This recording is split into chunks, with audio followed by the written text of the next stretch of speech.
So yun na nga mga kagala. So nandito ako sa Almotina Park. So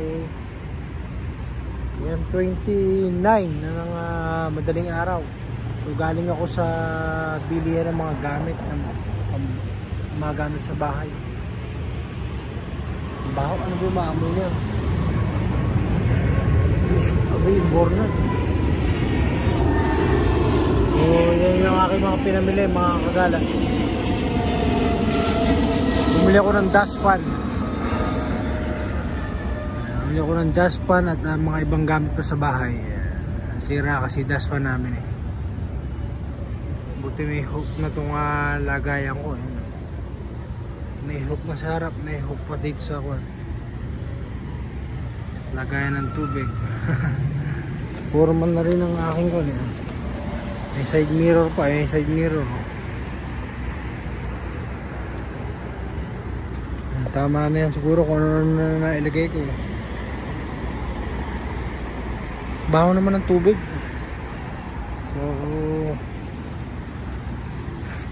andito ako sa Mall Almotina Park. Ayan. So marami pang bukas na mga kwan.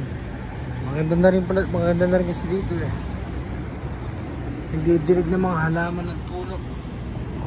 Dahil pang bukas na restaurant to. At maganda na panahon ngayon dito. Maganda na panahon dito mga kagala. Mahangin na, hindi na mainit. Masarap na tumambay. Si Asher tulog doon eh. So 1:30 na naman daling araw. So mamaya pa ako alas 3 uwi. Mga relax muna dito. Yun na nga mga kagala. So ang oras ay 2:30 na ng umaga. So nandito ako ngayon sa Almotina Park. So namili ako ng mga gamit sa bahay. So yun. So 2:30 na ng madaling araw. Yan. So tumambay muna ako dito sa Almotina Park. So ang ganda na ng panahon. Malamig na, tumatabaan na naman ako. So tara, rides tayo. Dahan-dahan lang mga kagala.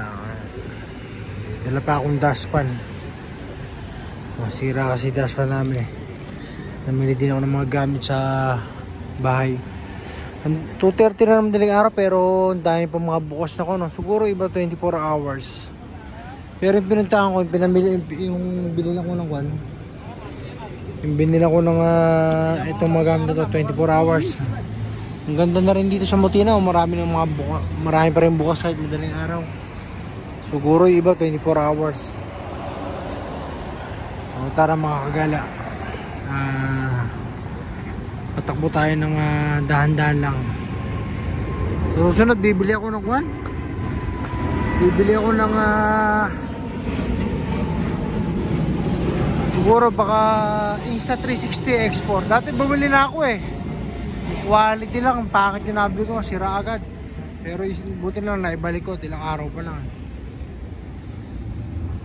So ang ginagamit ko mga cellphone, iPhone 11 ko, 2020 ko pa binili to. Pero tibay, saka quality, di camera talaga ng iPhone. Pero ang ganda kasi sa Insta360 eh, kahit naka-steady lang yung camera, makokontrol mo paikot. Para kang may cameraman pagka nakakabit na.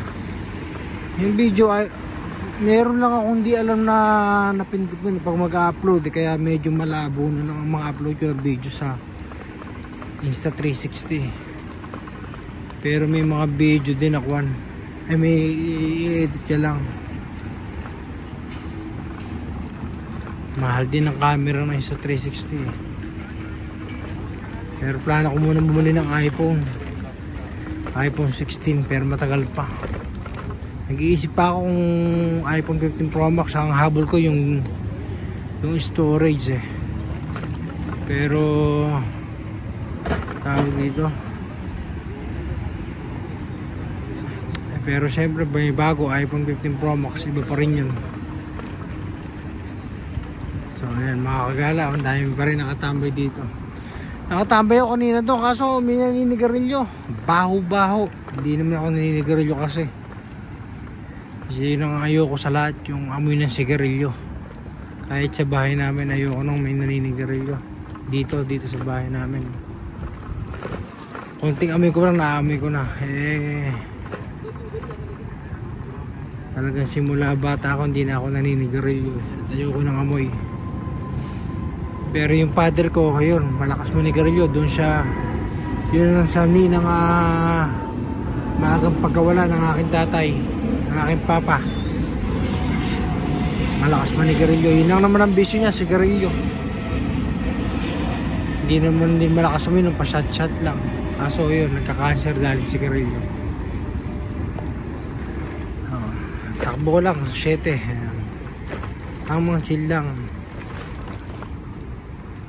Tamang ang dami natutulog pa. Ang sarap na kasi ng panahon dito mga kagala. Samsam Mandi Restaurant. Sarap ng biryani dyan. Samsam. Dahan-dahan lang tayo. Masarap na matulog dito. Saka safe dito. Ayan. Safe na dito sa...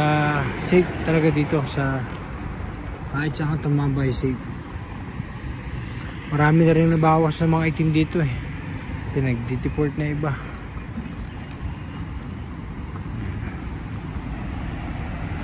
So yan mga kagala, malapit na tayo hangman. Ay, may tinatanggal oh. Ay, nagpupo.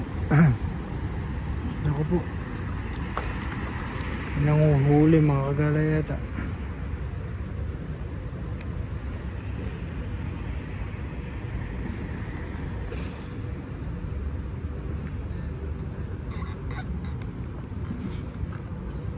Ano kaya yan?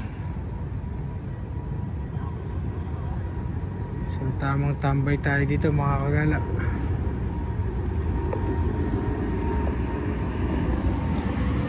So yun na nga mga kagala. So nahintokot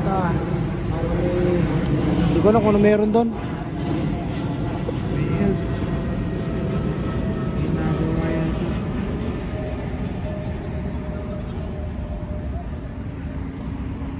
So mga kagala, hanggang dito na lang aking video. So lagi kayong mag-iingat at maging positibo sa araw-araw.